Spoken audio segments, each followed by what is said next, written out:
Oi, André! Tudo bem? Como vai, Júlia? Tudo bom? Prazer falar com você. Você ainda está aí no trabalho com a roupinha que você estava ali no Estúdio I, que eu É a estava te mesma assistindo. roupinha que eu vou usar daqui a pouco no Em Pauta. Olha aí, que eu vou assistir também. Tudo bem? Obrigada por falar aqui com a gente. Não é de hoje que eu acompanho você falando sobre meio ambiente e sei que você é uma das pessoas dos nossos meios de comunicação mais empenhada em falar sobre esse assunto. E queria entender da onde que veio o meio ambiente na sua vida. Como é que você deu match com esse tema? Olha, é difícil responder porque quem mora no Rio, eu moro em Laranjeiras, cercado de floresta, morro, bicho. A gente tem as praias, tem as belezas naturais. Então, desde pequeno, isso é um apelo sensorial monumental. Eu queria Uhum. ser veterinário, no meio do caminho mudei de ideia, decidi ser baterista e na faculdade decidi ser jornalista. E cobri a Rio 92 Uhum. por uma rádio, a Rádio Jornal do Brasil AM, na época era uma escola de jornalismo assim muito importante para a minha formação, e aquilo mexeu com a minha cabeça. As pessoas não têm noção do que foi a maior conferência da ONU até então, no Rio de Janeiro. Desenvolvimento sustentável nasce como expressão consagrada no mundo aqui no Rio de Janeiro, no Rio Centro. A linha vermelha foi construída para que os chefes de Estado que desembarcassem no Galeão não tivessem o desprazer de seguir pela Avenida Brasil. Uhum. Então, foi uma conferência de arromba e, de fato, mexeu muito com a minha cabeça. Eu decidi ali buscar uma formação à parte na universidade, complementando a minha formação de jornalista nessa área ambiental. E vem cá, você acha que nos tempos atuais sempre foi muito importante a gente falar sobre meio ambiente, mas atualmente, como é que a gente consegue falar de meio ambiente em meio a tantas pautas urgentes? É, é muito assunto. É muito problema grave. Como é que a gente faz? E esse é gravíssimo, esse é o que se torna mais importante atualmente. Mas a gente tá tendo que dividir energias, né? Como é que é possível a gente seguir falando no meio de tanto assunto difícil? Olha, me parece, com toda franqueza, Júlio, o maior problema não é a multiplicação de temas urgentes, mas é que meio ambiente no Brasil foi parar na página de polícia. A gente tem um ministro do Meio Ambiente condenado pela Justiça em primeira instância por improbidade administrativa, que foi flagrado naquela reunião fatídica de 22 de abril, falando: vamos aproveitar a pandemia para passar a boiada. Né? Quer dizer, não é exagero dizer que é o antiministro do Meio Ambiente. O Brasil nunca teve um governo tão avesso, tão contrário a um princípio constitucional. Quer dizer, cuidar do meio ambiente não é uma opção do governante. É o artigo 225 da Constituição trata exatamente sobre isso. E nós temos um presidente que, na época da campanha, chegou a cogitar da possibilidade de sequer ter um ministro do meio ambiente. Essa pasta estaria sob os cuidados do Ministério da Agricultura. Então, para começo de conversa, o maior problema não é a multiplicação, penso eu, de assuntos. Você tem razão, é muita coisa que está palpitando aí no radar da gente, mas é a gente ter tamanha indiferença, irresponsabilidade, displicência. E o ambientalismo é bonito porque ele remete a temas coletivos. Quer dizer, quando você fala, vamos cuidar aí da poluição das águas, vamos despoluir as águas, todos se beneficiam. Quando você fala, vamos promover o transporte público de massa, eficiente, barato e rápido, onde isso funciona no mundo, todos ganham, todos. Mas se todos ganham, por que é um assunto tão difícil de andar com ele? Porque, É caro, infelizmente, tem gente que perde dinheiro. Onde que está essa trava? a trava está nos interesses privados ou interesses públicos que se locupletam, lucram em cima da destruição, da devastação e da depredação. Vou dar exemplos concretos. Quando você tem, por exemplo, na Amazônia, como aconteceu 2 meses atrás e foi assunto de uma reportagem do Fantástico, uma operação do IBAMA que combatia o garimpo ilegal num território indígena no Pará. E o IBAMA destruiu tratores e retroescavadeiras usados pelos garimpeiros num território indígena, que é uma unidade de conservação. Muito bem. O que aconteceu? Isso é incrível, é inacreditável. Qual foi a resposta que as autoridades acima dos fiscais do IBAMA deram? O antiministro do Meio Ambiente demitiu o diretor do IBAMA, responsável pela operação, e 2 fiscais. Eles foram punidos por cumprirem a sua função. A quem interessa privilegiar o garimpo ilegal? É a sua pergunta. Mas então, se todo mundo ganha, por que tem gente que vai na contramão? É porque são pessoas que acham que a gente deve, no século XXI, promover um modelo de desenvolvimento do século XIX. Essa coisa da corrida do ouro, serra pelada, desmata para plantar capim e criar boi. É uma coisa assim. Júlio, eu tenho dificuldade. Eu tenho dificuldade de explicar. Eu vou te falar que assim, é muito difícil entender, acreditar que tem gente que não está dialogando com o mundo atual. Mas quando você vê que tem gente que nega o próprio coronavírus e os números e tudo, então tem de tudo nessa vida, né? É muito doido como as pessoas lidam. Agora, deixa eu te falar uma coisa. Aqui, o Fale Conosco, ele é um programa que pega comentários das redes sociais, uma espécie de central de atendimento, e a gente dá uma olhadinha nas suas redes. Queria ler um post deixa eu ver aqui, Patrícia, que fala o seguinte: difícil convencer as pessoas que aquecimento global existe e que o que destrói o planeta é o excesso de consumo. Você concorda com a Patrícia? É difícil convencer as pessoas que aquecimento global existe? Por que é difícil? Vamos lá. Não é difícil porque é uma ciência básica. É fácil demonstrar por que certas moléculas, como de CO2, que é dióxido de carbono, como metano, CH4, quando se acumulam na atmosfera, produzem mais calor. Quando a gente fala de efeito estufa, quem já foi no Rio de Janeiro ou em qualquer lugar, num jardim botânico, que tem uma estufa de telhado de vidro, você vai entender que o raio de sol atravessa a telha de vidro, o vidro, ele se encontra na superfície e gera calor. Mas esse calor não consegue atravessar o telhado de vidro. Esse calor fica retido. Razão pela qual, quando a gente entra numa estufa, a gente sente um calor a mais, um calor e uma umidade. Esse é o efeito estufa. Então, o agravamento do efeito estufa, que é o aquecimento global, é como se a gente fosse engrossando toda essa camada de proteção que vai dificultando essa dispersão do calor. O calor vai ficando concentrado.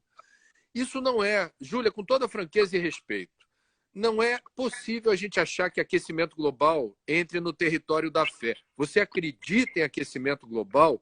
O aquecimento global já tem degelo das calotas, já tem elevação do nível do mar, já tem eventos extremos mais virulentos e destruidores. Tem um dado oficial de um órgão oficial do governo federal, é o CEMADEM, o Centro Nacional de Monitoramento de Desastres Naturais.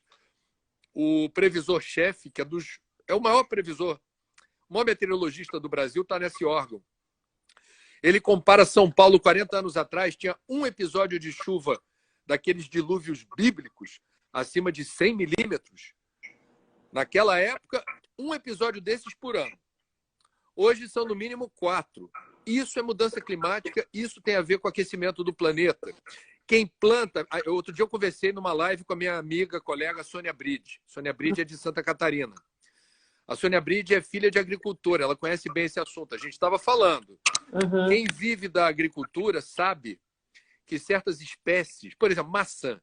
Uma maçã, para ela ter uma boa resolução atraente do ponto de vista comercial, no ciclo de vida dela, ela tem que ter uma exposição a temperaturas baixas de, no mínimo, X horas. Eu não me lembro de cabeça. Qualquer agrônomo sabe disso. Santa Catarina não tem mais produção de maçã, praticamente, porque a temperatura média nos últimos 30, 40 anos subiu. Então, é evidente que o clima está aquecendo, e quem de má fé diz que isso é invenção dos chineses ou que isso é uma falácia porque o mundo já se aqueceu antes e não entende a velocidade agora do aquecimento, que não pode ser atribuído à natureza. Essa é a diferença para outros períodos que a Terra aqueceu. É o povo, provavelmente, que também vai acreditar na falácia de que vacina contra sarampo não resolve, que a Terra é plana, e por aí vai. Mas é isso, né? Tem um movimento natural de temperatura da Terra e tem o desgaste que o ser humano está causando na Terra, fazendo com que o meu meio ambiente aqui, fazendo com que essa temperatura oscile. Sim. Da Revolução Industrial para cá, a Revolução Industrial descobriu a maravilha de máquinas e equipamentos substituírem o trabalho braçal da gente. Eu não sou contra a Revolução Industrial, não. Acho um barato. Agora, a gente começou a queimar primeiro o carvão mineral para movimentar locomotiva, para as fábricas funcionarem. Depois a gente descobriu o petróleo, o ouro negro. E agora a gente está descobrindo o gás. São os 3 cavaleiros do apocalipse ambiental, porque nós estamos retirando do fundo da Terra os combustíveis fósseis, por isso são chamados de combustíveis fósseis. E quando você queima combustível fóssil, você gera as moléculas de CO2 assim, ó. Então, o Acordo de Paris, celebrado 5 anos atrás na capital francesa, determina compromissos dos países todos em reduzir suas emissões de gases de estufa. Isso é possível. A gente conseguiria. Tem tecnologia, tem conhecimento. Dá para fazer essa transição do combustível sujo para um combustível limpo ou menos poluente. Mas isso agride, afronta interesses privados em detrimento de interesses públicos. Mas essas pessoas, que devem ser pessoas com o mínimo de raciocínio lógico, não percebem que se você destruir o planeta, consequentemente, não vai destruir o planeta, mas vai destruir primeiro a gente. Eles vão parar de ter dinheiro, uma vez que eles não estarão vivos? Ou, tipo, isso é um problema para o neto dele, problema dele? Essa é uma boa pergunta. Eu não vou me atrever a generalizar as respostas, mas veja, hoje no Brasil nós temos 30% dos brasileiros que apoiam um presidente que é negacionista científico, que não prestou atenção, não quer prestar atenção no risco de uma pandemia. Faz questão de não usar máscaras, faz questão de passear no meio do público, faz questão de apertar a mão das pessoas. Então, eu diria que, infelizmente, nós temos no mundo, não apenas no Brasil, pessoas que não têm informação suficiente para ter opinião sobre este e outros assuntos. A gente precisa ter informação. Hoje é o dia da imprensa, eu sou jornalista. Eu tenho a maior honra do mundo de trabalhar com isso, porque eu entendo a força da informação para ajudar as pessoas a se posicionarem melhor nas suas escolhas, que são livres e soberanas. Cada um é livre para comer o que quiser, consumir o que quiser, realizar as escolhas que bem entenda. Agora, quanto mais informação você tem, melhor você se posiciona na vida. Na vida. O lance é que talvez hoje a gente esteja tão sobrecarregado de informação que a gente precisa aprender a juntar e organizar elas, né? Mas quero falar de excesso. Você me lembrou com esse tanto de informação. Uma das coisas que mais me apavora hoje em dia é pensar a quantidade de lixo que cada pessoa produz. Então, assim, eu quando vejo meu lixo, eu tento ter uma logística em relação a ele. Mas é muita coisa. Para onde vai? Assim, outro dia me falaram o seguinte, eu não sei por que eu fui pensar nisso, sobre... Ontem foi lançado um foguete, né? Enfim, a gente também produz lixo espacialmente, não é? Que fica solto por aí. A gente tem que ser responsável pelo nosso lixo? Como a gente se torna responsável pelo nosso lixo? Bom, é bom lembrar que a natureza não gera lixo. Lixo é uma invenção da humanidade. O que poderia ser chamado de lixo natural, restos de vegetais, animais que morrem, detritos do meio ambiente, são transformados e metabolizados pelo próprio ambiente.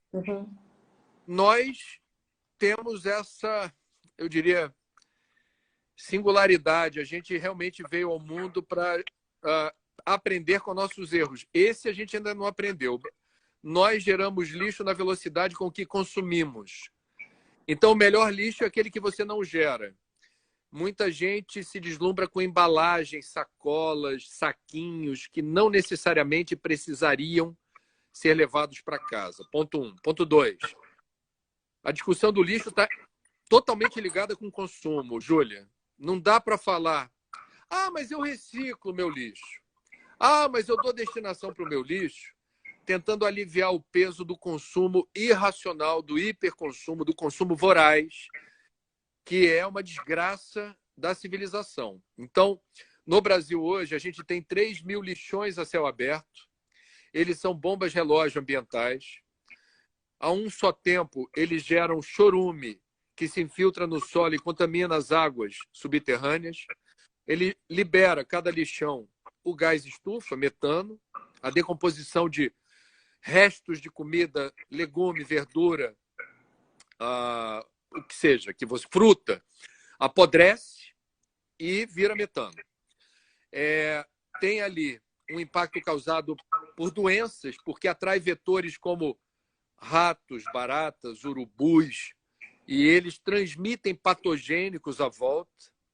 Atrai pessoas que, infortunadamente, dependem da catação dos resíduos. E essas pessoas se expõem a acidentes muito sérios, a doenças graves.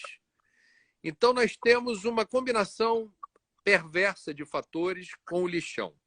Agora, mesmo onde você consiga destinar adequadamente como um aterro sanitário, o aterro sanitário custa muito caro. A gente tem no Rio de Janeiro um aterro que recebe 10 mil toneladas de lixo por dia, lá em Seropédica, que é outro município. É um aterro moderno. Esse aterro, ele custa aproximadamente entre 10 e 12 milhões por mês para a gente fazer a manutenção. Só de óleo diesel para os caminhões são 3 milhões de reais por mês. Só de óleo diesel. Então, existem lugares do mundo como a Austrália, alguns países da Europa e até dos Estados Unidos que estimulam o quê? A Júlia, ela vai pagar menos impostos se ela gerar menos lixo. Como é que a Júlia conseguiria isso? Ela pode fazer a compostagem doméstica, transformando o lixo orgânico em adubo dentro do apartamento dela. E a prefeitura dá a composteira e ensina a fazer. Ela separa o lixo seco para reciclagem, papel, papelão, vidro, metais e plástico, e ou uma cooperativa de catadores ou a própria prefeitura, no seu serviço de limpeza, pega isso daí. E você só descarta o que não tem utilidade nem para compostagem nem para reciclagem. Por exemplo, fralda, preservativo, absorvente, bituca de cigarro e por aí vai. Isso, tecnicamente, é o lixo. O resto, não. A gente chama de lixo que não merece ser chamado de lixo. Uhum. Eu, por exemplo, sou lixo zero. Eu, no meu apartamento, Jura? eu segrego para uma composteira com minhocas. Eu sou vermicultor. Parte do meu lixo orgânico que vira adubo, uma terra preta molhada, com cheiro de terra molhada deliciosa. Eu pago R$60 por mês para uma organização chamada Ciclo Orgânico, buscar de bicicleta na minha casa o que as minhocas não comem, porque é muita resto de fruta, legume e verdura. O lixo seco vai para reciclagem, a Colurb passa na minha porta, da minha rua, e, portanto, é pouquíssimo o resíduo que vai para a Seropédica. Eu não tenho a consciência culpada de mandar meu resíduo para 100 quilômetros de distância. Isso. Eu tenho consciência culpadíssima. E consumo, Júlia, eu digo isso com muito respeito, mas o GNT fala muito da indústria da moda, coisa e tal. Eu tenho muito respeito, mas eu acho que a gente tem que ter consciência. Esse paletó aqui azul bonitão que você está vendo, se Deus quiser, vai durar o resto da minha existência. Eu não vou me sentir defasado ano que vem, porque a indústria da moda diz que esse paletó que está novinho, comprei ele ano passado, se tornou obsoleto. E o cara está usando uma roupa que não é da moda desse ano. Aqui, ó, bananão, para a moda desse ano, porque, na verdade, a gente precisa usar as coisas muito bem até o final da vida útil, pelo menos. Meu celular vai colapsar e aí chegou o momento de eu dizer, se não der para ressuscitar, e olha que dá, hein? Eu invisto em ressuscitar meu celular se ele tiver Aham. operacional e for bom. Se não der, aí ele vira lixo eletrônico e eu vou ter que escolher um lugar para ele seguir viagem sem gerar impacto. Eu acredito muito nas atitudes individuais, mas é importante a gente se conscientizar e aprender e desenvolver esses conhecimentos para poder contribuir. Mas aí, se você vai nos Estados Unidos e anda ali em Manhattan e vê aquela quantidade de lojas e de consumos, você entra numa loja de departamento que tem lá e que assim, parece que é um self-service de roupa, porque colocam lá não sei quantas roupas, as pessoas pegam, já vem outra diferente, outra diferente. É muita roupa. É muita coisa por preços muito baratos. Eu imagino que isso tem um preço para a gente muito grande, né? Porque não tem gente para usar. Claro que tem gente para usar aquilo tudo, mas enfim, aquelas pessoas que estão ali não vão conseguir suprir aquilo tudo. Existe um cálculo que, se você quiser, e os amigos que nos acompanham aqui poderiam fazer, entra no Google, numa ferramenta de busca depois e faz preenche os dados da calculadora ecológica ou a pegada ecológica, ecological footprint. É muito didático, é muito interessante. Você vai preencher um questionário. O Uhum. questionário pergunta, entre outras coisas, Júlia, você tem carro? Aí, quantos quilômetros por semana, mais ou menos, você anda de carro? Eventualmente vai perguntar que combustível você usa. Uhum. A outra pergunta pode ser, Júlia, você come carne? Qual carne, com que frequência? Júlia, você mora num imóvel de que metragem? Qual o tamanho dele? Mora sozinha ou acompanhada, para ver a área de cada um aí. Júlia, você viaja de avião com que frequência? Esse questionário vai alimentando um software. E o Uhum. software vai fazer um cálculo muito interessante, que é saber que área do planeta, a partir das suas respostas, precisa estar disponível apenas e tão somente para que a Júlia seja quem ela é através do questionário. Essa área é expressa em hectares. Cada hectare é um campo de futebol. Depois o software vai dizer, se todos no planeta forem iguais a Júlia, quantos planetas seriam necessários para dar condição de 7 bilhões e 400 milhões de Júlias terem o mesmo estilo de vida? Então, com muita clareza e muita serenidade, não é difícil imaginar, só porque você citou Nova York, o estilo de vida da classe média americana é absolutamente insustentável. O nosso risco é que os chineses estão se adaptando ao American Way of Life. Estão gostando da brincadeira de ter carro, trocando carro todo ano, comer carne todo dia, trocar de roupa sempre que possível, morar em palacetes e por aí vai. Não há planeta suficiente para suportar uma população como a nossa, de um estilo de vida da classe média americana. Agora, esquece o que eu estou falando e faz outra linha de raciocínio. Eu conheço muita gente abastada que não é feliz. Uhum. Muita gente que tem closet abarrotado de roupa, viaja sempre, vai para balada, coisa e tal. Aí você, se tem chegada na pessoa, diz assim, você é feliz? Aí, não raro, a pessoa diz, nossa, que pergunta! Por que você está perguntando? A pessoa já ficou encasquetada com a pergunta. Não, me diga, você fazendo tudo que você faz, tendo tudo que você tem, você é feliz? É impressionante a quantidade de pessoas com depressão, com transtorno de ansiedade, com pânico, com problemas em relação à autoestima, com uma sensação de vazio brutal no peito, porque nada disso que enche armário, enche garagem, enche os salões e os palacetes, preenche aquilo que não vem, não está à venda em shopping center, não está à venda no mercado, você não vai encontrar em liquidação na Fifth Avenue, em Nova York. A gente está tentando encher porque a gente está vazio, né? E a gente tem pavor desse vazio. Então a gente se enche de tudo. A gente consome o tempo inteiro, a gente se afoga em um monte de coisa. Agora, quero voltar aqui e queria que você explicasse para a gente os 5 R's. Eu queria entender cada R desse. Você sabe quais são? Reciclar, reusar, recusar, reduzir, repensar. Olha, eu sou mais econômico. Eu acho que 3 R's explicam bem essa história e é mais fácil de decorar. Economia nesse assunto é maravilhoso, sempre. Só para lembrar que o que você falou acertadamente, que quem consome muito está querendo preencher alguma coisa, tem nome para essa doença. Ela se chama oneomania. É a compulsão pelo consumo. É uma patologia.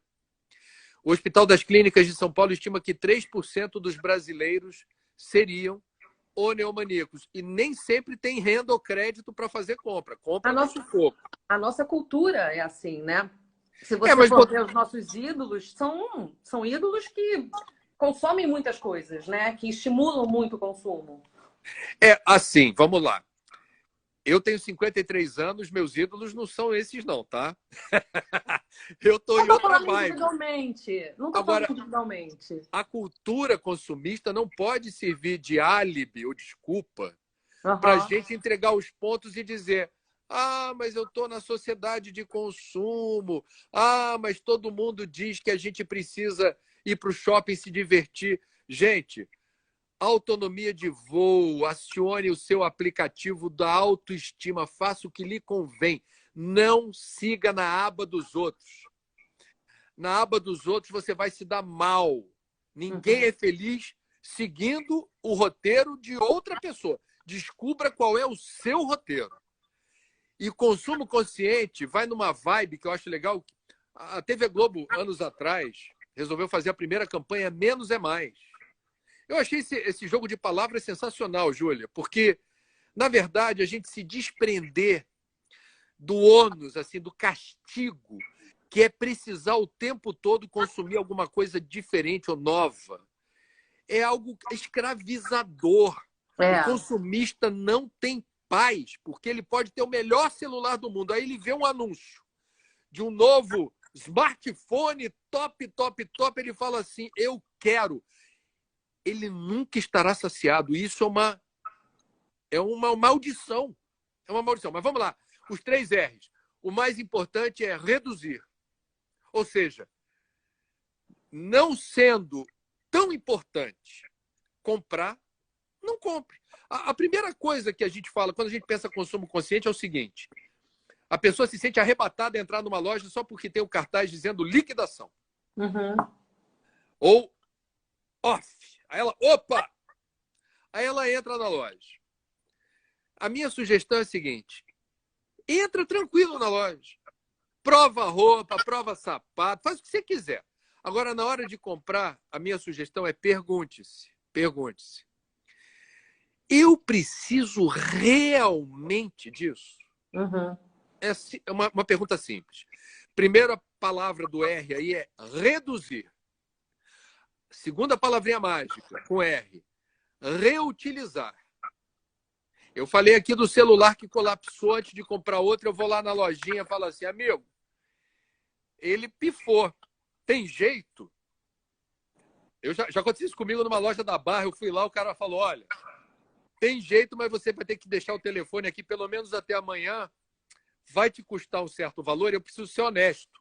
A operadora, por vezes, dependendo da pontuação de quanto você paga da conta de telefone, te dá um bônus para comprar um aparelho novo. Eu olhei para ele e falou, agradeço a tua sugestão, vou deixar meu telefone, quero que você o ressuscite. Eu não posso falar desse assunto, eu não posso dar aula sobre esse assunto, eu não posso fazer reportagem se eu não praticar no meu dia a dia o que eu acredito, Júlia. Então, reduzir, reutilizar, e por último, veja, por último, reciclar. Reciclar não vem primeiro. Reciclar vem depois. Agora, se me permite, Júlia, a gente está numa pinimba danada por causa da pandemia.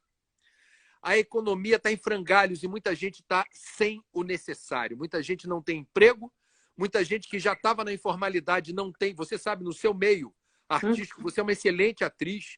Você trabalha com muita gente nos bastidores, você sabe que esse povo que está no backstage, no bastidor, está de pires na mão. O cara da bilheteria, o cara da pipoca, o projetor, o cara do cenário, o cara do figurino, o cara que limpa o teatro ou o cinema, o cara que abre o estúdio. E mesmo nas grandes empresas, os terceirizados estão desempregados, né? Estão sem ter o que comer.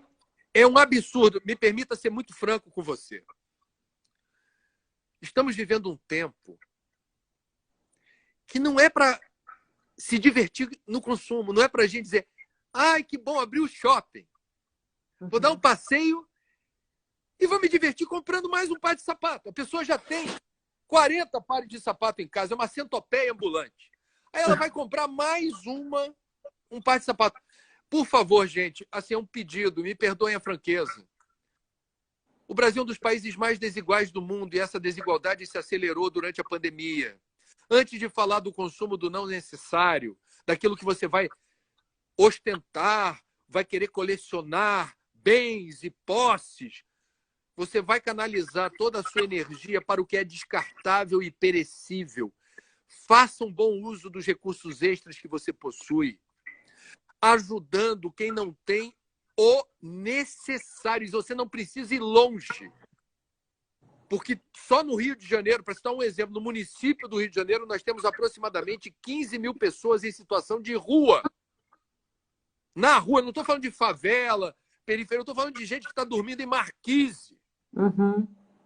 Aí você vai dizer preconceituosamente, é mendigo. Não é não. E se for, merece respeito, porque cada mendigo tem uma história triste de dependência química, de abandono da família, etc. Então temos pessoas, Júlia, antes de consumir o que eu não preciso, eu já tenho esse blazer azul, vou comprar mais um verde, vou comprar mais outro preto. Peraí, eu estou precisando? Não, não estou.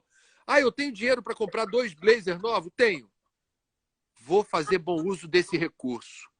Eu vou doar cesta básica, eu vou comprar álcool gel, eu vou doar máscara, eu vou dar para Central Única das Favelas, vou dar para o Vozes da Comunidade, vou dar para o Rocinha Resiste, vou dar para o Redes da Maré, vou dar para a Ação da Cidadania contra a Fome. Pelo amor de Deus, esse debate do consumismo é um debate que não deveria ter lugar no século XXI, tão desigual, com tanta pobreza, miséria e exclusão.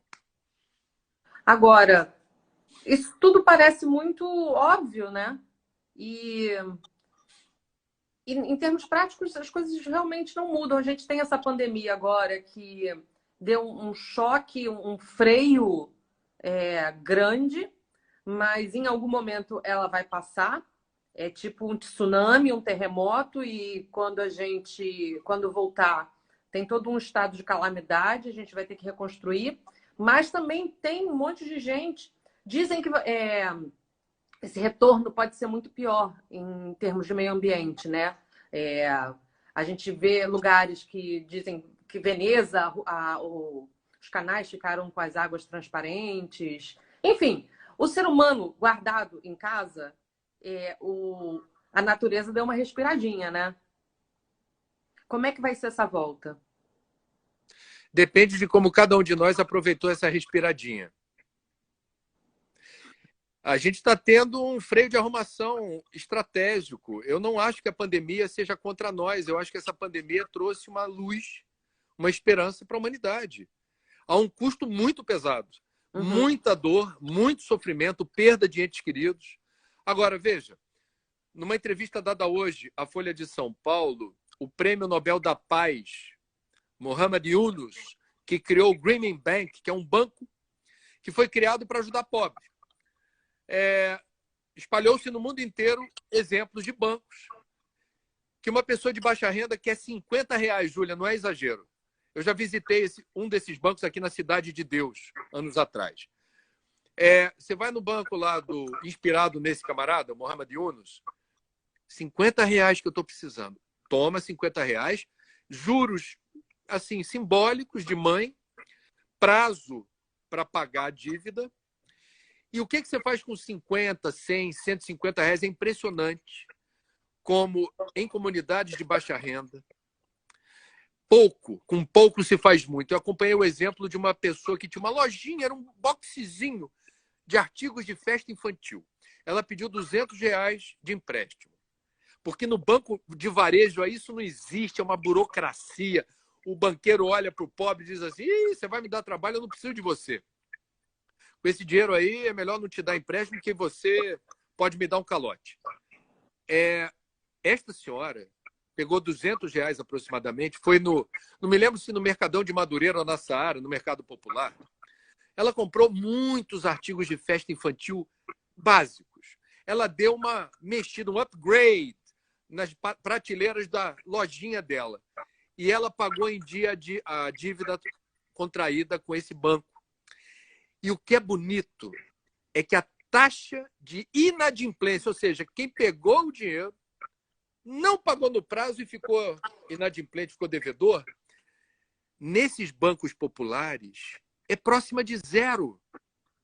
Muito maior do que banco que empresta para classe média ou para rico. Aonde eu quero chegar? Na entrevista de hoje, o Mohamed Yunus, na Folha, diz que a pandemia evitou o colapso do sistema econômico mundial. Porque, de alguma forma, a gente estava numa rota ecocida. Ou seja, a gente estava avançando sobre a natureza, a gente estava fazendo investimentos predatórios, a gente estava agravando o problema da exclusão, aumentando o número de imigrantes. São milhões de pessoas sem pátria no mundo. E parecia que era uma farra assim, dos eleitos, né, da elite. Estava tudo bem para quem estava no andar de cima. Agora, o andar de baixo, estava feia a coisa. Então, respondendo a sua pergunta, a gente tem duas formas de aprender a ser gente. Aprender a ser gente. Pelo amor ou pela dor. Quis o destino, alguns vão chamar de Deus, outros de natureza, que o vírusinho que chegou por aí nos escolhesse como alvo, porque ele não está preocupado com a fauna ou com a flora, não. Ele está preocupado em pegar a gente. Ele determinou um freio de arrumação em escala global. E a sua pergunta é ótima, mas a resposta depende de cada pessoa que nos assiste aqui.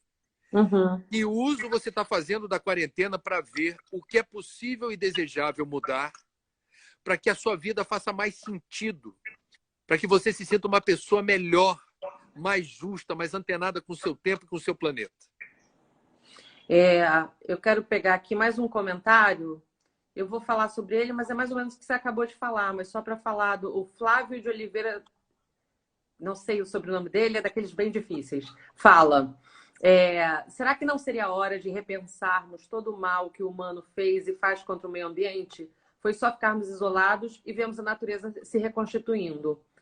É isso que você falou, né? Assim, tomara que esse período a gente tenha conseguido refletir, né? Assim, eu vou falar, para mim, uma das coisas que acontece comigo na vida anterior é essa correria de trabalho, trabalho, trabalho, trabalho, e você entra num ritmo tão insano que você não consegue nem respirar direito. Mas quando você para, você consegue ter mais atenção aos que estão à sua volta. Então, isso, a pandemia é um dos resultados desse processo que eu individualmente estou passando. Eu não sei, acredito que muita gente esteja passando por isso, mas são muitas realidades diferentes, né? Tem gente que está trabalhando, que está na correria. Tem gente que está dando balada, Júlia. Tem gente que está dando balada. Assim, cada um... Eu não acho que a vida seja obra do acaso. Eu não acho que a gente veio ao mundo a passeio. Eu acho que a vida tem um sentido, tem um propósito. Eu acho que a gente está aqui para realizar algo. Eu acho que essa pandemia, ela é um chamariz, ela é um convite para a gente ser mais antenado com a vida. O que é viver? O que eu estou fazendo aqui? Para que eu sirvo? As pessoas que estão tendo a coragem de fazer as perguntas mais elementares vão aproveitar melhor esse tempo. Agora, quem está com saudade da vida que vivia antes e quando terminar as restrições de quarentena, voltar para o furdunço, para o corre-corre insano, para essa vida de movimento de manada em que você não tem autonomia de voo, você vai no embalo dos outros. Se você acha que é feliz assim, aproveite. Eu não conheço ninguém com esse estilo de vida que seja verdadeiramente uma pessoa, eu diria, que tenha paz, que ela se sinta quite com a consciência, que ela não seja abalroada por crises psicológicas, psíquicas, assim, crise de consciência. A pessoa não está de boa com a Uhum. vida porque ela não sabe o que é viver, ela não entendeu o que ela está fazendo aqui, cara. Eu acho muito importante, muito forte você chamar as pessoas na chincha.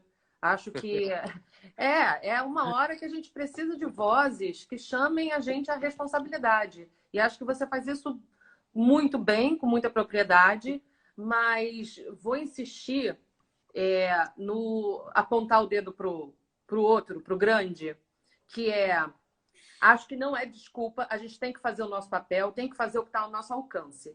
Porém, como é que a gente faz quando a situação atual, é, quem move o mundo são essas indústrias, essas grandes empresas. A gente tem no governo pessoas que não entendem, eu acho que não passariam no psicotécnico. Então, como é que faz? Porque, Bom, vamos assim, lá. a gente pode fazer o nosso pequenininho aqui, que nem aquela acho que era Tom Jobim que falava, mas o Betinho falava isso, da imagem do tá pegando fogo na floresta, e você vê o passarinho, acho que era um beija-flor, que estava lá tentando apagar o fogo, e o outro bichinho fala, por que você está fazendo isso? Estou fazendo a minha parte. Então, acredito imensamente nisso. Em termos coletivos, como é que é isso? Os grandes, os que Vamos lá. movimentam a roda. Olha, Júlia, eu acho que a gente precisa ter a noção de que, por vezes, o momento nos é hostil. Eu não confundo a foto com o filme. A foto do momento assusta, mas a foto passa. Os presidentes passam, governadores, prefeitos. A vida passa, o tempo passa. Então, a foto assusta, mas eu não me inspiro na foto, eu me inspiro no filme. O filme é bonito. Quer dizer, a minha presunção, a minha crença é de que tem uma nova geração aí, Júlia, chegando, que você não precisa perder muito tempo para explicar para ela o que eu estou levando alguns minutos aqui para tentar resumir para o povo mais velho que acompanha a gente nessa live. Uhum. Então, por exemplo, vou dar um exemplo concreto. Aliás, dois, se me permite. Eu sou do tempo que a garotada da minha geração, assim, na adolescência, juventude, era muito bombardeada de propaganda de automóvel e tinha como sonho número um de consumo ter um carro que não era apenas para se locomover por aí, mas o carro era símbolo de prestígio, status e poder. Então, o carro simbolicamente significava uma autoafirmação. Hoje em dia, Júlia, não sei se você percebeu por aí, quer dizer, e não é só no Brasil, nós temos uma garotada que está de boa com bicicleta e tira onda com a namorada, com o namorado. Aí, vou passar lá na tua casa de bike, tem onde deixar a bicicleta. Mas assim, tirando onda com a bicicleta, numa boa. Tem uma garotada mais miúda, isso é muito impressionante, que impressiona os pais porque não quer mais comer carne. Aí o pai e a mãe ficam assustados e falam assim, que besteira. Quem é que falou isso? Foi na escola? Foi o professor? Diz o nome. Qual é o amiguinho que está falando essa besteira para você? Tem uma garotada que já vem com uma programação para dizer assim, tô querendo comer bicho, não. Ah, não quero botar bicho. Eu não quero me alimentar da dor e do sofrimento dos outros. Ano Eles estão passado, afinados Júlia, com a música atual, né?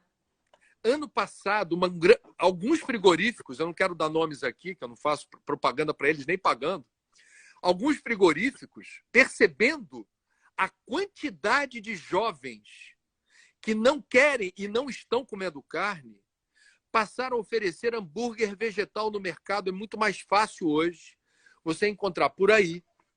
Você vai numa hamburgueria com aquele cheiro de carne, procura lá no cardápio, duvido que não tenha opção vegana ou vegetariana. Tudo isso que eu estou te contando é uma mudança de cultura, uma mudança de percepção do que a gente precisa fazer em favor da gente, em favor da nossa coletividade, em favor do mundo. Então, não vai ser necessário daqui a pouco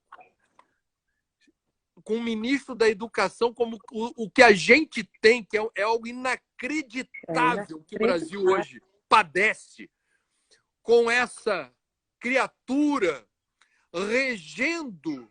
Aliás, hoje, só para a gente dar uma notícia, que a notícia é de hoje, saiu no Diário Oficial a nomeação para presidir o Fundo Nacional de Desenvolvimento da Educação, FNDE, que é uma área do Ministério da Educação que rege 55 bilhões de reais em diversos programas estratégicos para a educação. O ex-chefe de gabinete do presidente do PP, Ciro Nogueira, que é o partido do Centrão, Ciro Nogueira, que já foi preso por corrupção na época da Polícia Federal, investigar corrupção no governo anterior. E o presidente da República, para ter sobrevivência política, se votarem o impeachment na Câmara, deu de presente para o Centrão, que ele prometeu não se relacionar, não ter o toma lá da cá. Deu de presente o FNDE com 55 bilhões de reais. Então, olha só.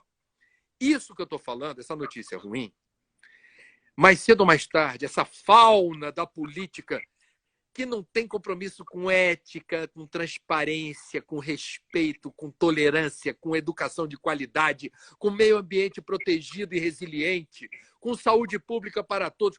Essa classe política que está no século XIX, ela passa. Esses medievais. Mas a gente continua. Esse filme tem final feliz, Júlia. Esse filme tem final feliz. Acredito, mas vão ser muitas cenas de luta e tragédia, né? Até chegar nesse final. Eu quero pegar esse seu gancho e falar o seguinte. Você escreveu semana passada no Twitter. Boiada, a que medidas Salles se referia em vídeo da reunião? E aí, Poliana Pantoja respondeu seu Twitter falando: como moradora da Amazônia brasileira e, portanto, vítima direta dessa boiada que passa, como afirmou o Ricardo Salles, só posso classificar essa atitude do ministro como genocida. Você concorda com isso? Eu queria que você explicasse um pouco isso que está acontecendo, por que isso é grave, aproveitar para falar também dos desmatamentos. Você consegue fazer um resumo desse nervo exposto? Vamos lá. Eu vou tentar resumir, por favor, eu não sou o dono da verdade, você perguntou para mim, eu sou jornalista e gosto de meio ambiente, eu vou dar a minha versão, ok? A minha versão é a seguinte: existe um projeto que está em curso no governo, nesse governo, que não entende que meio ambiente é a condição para o Brasil se afirmar perante o mundo, continuar exportando seus produtos, soja, minério, proteína animal, etc. Existe uma ala dos ruralistas muito atrasada e arcaica que não respeita direitos indígenas, não respeita unidades de conservação, não entende a importância estratégica de você desenvolver o Brasil sem mais destruição. Só de pasto degradado, área de pastagem que foi abandonada, nós temos um estado de Minas Gerais. Você não precisa destruir floresta para plantar capim e criar gado. Bom, então nós temos um projeto de poder que considera ambientalista subversivo, cientista esquerdopata, projeto de educação popular é coisa de comunista, e considera qualquer discurso humanitário um discurso de esquerda. É a ideologização extrema e que compromete, intoxica, Júlia, intoxica o debate. Assim, o que nós entendemos, assim, tem muita gente que pensa da forma que eu vou lhe dizer.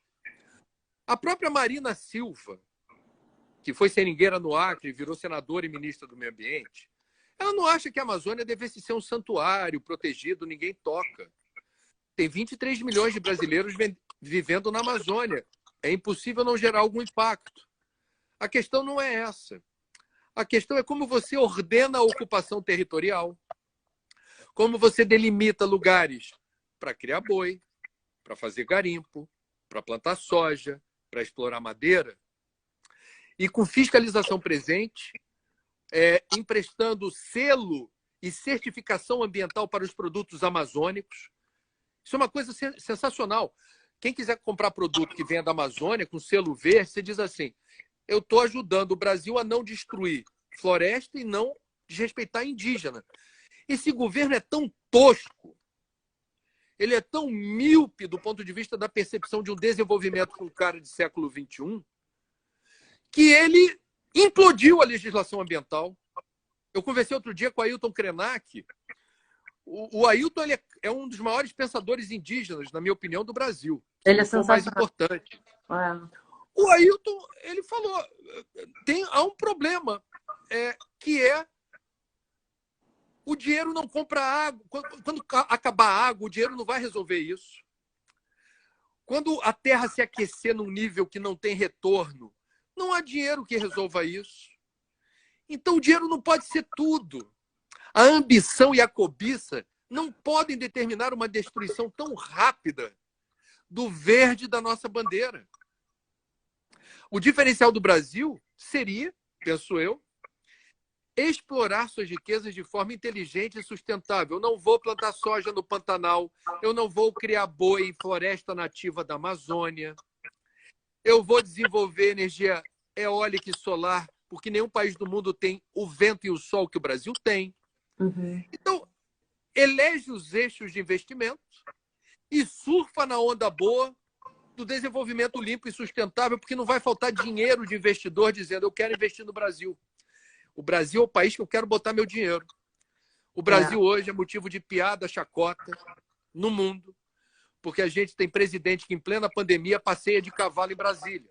Nossa, a gente poderia aproveitar esse assunto, que é o assunto atual, né? E vai ser também o assunto de dentro em breve, que é ser mais sustentável e podia fazer dinheiro com isso, né? A gente vive num país que tem tudo para Mas tem gente que ganha dinheiro, Júlia. É um excelente negócio. Tem gente que ganha dinheiro. E não é feio ganhar dinheiro protegendo o meio ambiente. Sim, pelo contrário. Agora, quero te perguntar o seguinte, que pelo que eu li aqui, de acordo com o sistema de alerta de desmatamento do Amazon, é Amazon? Isso. No mês de abril, o desmatamento na Amazônia foi o maior em 10 anos e aumentou quase 200% em relação ao ano passado. Isso. Me explica isso. Uma vez que se fala que o mundo, porque a gente deu esse freio, parou, a natureza começou a respirar, como é que no Brasil a gente conseguiu piorar a nossa contribuição nociva ao planeta? O antiministro Ricardo Salles implodiu a fiscalização do IBAMA, desmontou os escritórios do ICMBio, são os dois braços fiscalizadores do governo federal, inibiu o trabalho de campo dos fiscais que arriscam a própria vida enfrentando bandidos, criminosos ambientais que estão armados e intimidam. A sinalização dada pelo presidente da República é: pode desmatar que eu garanto. Ele já foi recebido em audiência em Brasília, o presidente já acolheu garimpeiros criminosos ambientais. É inacreditável. Se começasse a desfiar o novelo de todos os malfeitos, todas as irresponsabilidades, todas as formas, eu diria, criminosas de você pensar em gestão ambiental, esse governo se superou. Júlia, nunca na história do Brasil isso aconteceu no passado. 9 ex-ministros do meio ambiente se reuniram em São Paulo. Eu conheço todos os 9. Posso dizer para você o seguinte: eles são muito diferentes entre si, mesmo aqueles que serviram ao mesmo governo não se bicam. Eles assinaram uma carta preocupadíssimos com a gestão ambiental do governo Bolsonaro, que é uma congestão. Então, a minha sugestão, para a gente não ficar só no queixume, na lamúria aqui, o pessoal que nos acompanha aqui no canal, nessa conversa, pressione os deputados e os senadores, vai na internet, entra no site da Câmara dos Deputados ou do Senado Federal, vai ter e-mail e telefone de todos os parlamentares, você vai encontrá-los também nas redes sociais. Aproveita a quarentena, está com mais tempo, vai lá e começa a cobrar deles para não aprovarem um projeto de lei que viabiliza a grilagem, que é tentar permitir propriedade particular em terra pública que foi destruída por criminoso. Estão querendo aprovar isso em Brasília. Vai lá e pede que esse governo Bolsonaro, ministro Salles, parlamentares, responda a pergunta que você fez, Júlio. Como é possível o Brasil ter desmatamento crescendo em plena pandemia? Por que o governo não age? Por que não há fiscalização? Por que não há combate? Qual é o projeto desse governo para a Amazônia? Qual é o projeto desse ministro para o meio ambiente? Gente, é inacreditável. É inacreditável. É inacreditável. Mas vai passar. Vai passar. E Vai. quando passar, a gente vai celebrar muito a oportunidade que se renova de termos pessoas à altura do único país do mundo com nome de árvore. Agora, vai passar, mas não significa que a gente senta e espera. Significa que a gente arregaça as mangas e vai fazer coisas, né?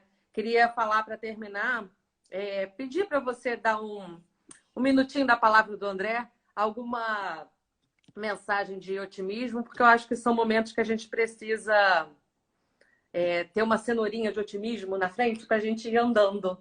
Então, por favor. Beta-caroteno é sempre bom, né? Ué. Vamos lá.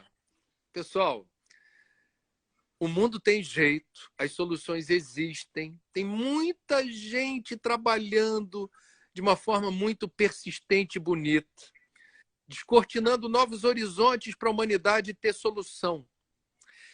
E para todo problema que você quiser enumerar, tem solução. Tem solução para a fome, tem solução para a miséria, tem solução para a pobreza, tem solução para a favela, tem solução para a desigualdade social, tem solução para a Amazônia, tem solução para o novo coronavírus. Ela está a caminho, virá vacina e virá remédio. A gente precisa apoiar, isso que a Júlia falou é muito importante. A gente precisa descobrir como cada um de nós se identifica com alguma causa, algum movimento, alguma campanha, alguma ação. Então, descubra o que lhe fará feliz do ponto de vista de uma cidadania participativa, que você se sinta vivo, você vai dormir melhor, você vai ter mais bom humor do que mau humor, você vai, em vez de ficar se queixando da vida o tempo todo, você vai pegar essa energia e vai usá-la para transformar a realidade que lhe é hostil. Então, transforme essa aspereza, esse azedume, no sabor adocicado do encontro com a tua consciência. A consciência tranquila. Não, eu fiz o que eu devia fazer. Falei o que eu devia falar. Escrevi o que eu devia escrever. Incomodei quem eu devia incomodar. Com educação. Sem palavrão. Mas incomodou. Foi lá falar, como é possível, deputado? Presidente, o que é isso? Façamos a nossa parte. E esse mundo se transforma tão rapidamente quanto a gente viu o ar ficar mais puro, os bichinhos se sentirem melhores e felizes, as águas se tornarem menos poluídas. A natureza responde rápido, mas a gente tem que fazer a nossa parte. André, obrigada. Que bom ter alguém tão apaixonado como você. É bom, é inspirador. Essa sua paixão contamina a gente da melhor maneira possível. Então, obrigada pelo seu trabalho, obrigada pelas suas palavras, pela conversa e vamos em frente. Obrigada a todo mundo que esteve aqui e até breve, num melhor cenário. Obrigado, querida. Obrigado pelas perguntas inteligentes. Parabéns por tudo. Obrigada, querida. Bom trabalho. Vou te ver agora na TV ali, na Globo News. Beijo. Tá bom, tudo de bom. Tchau. Beijo. Tchau, tchau.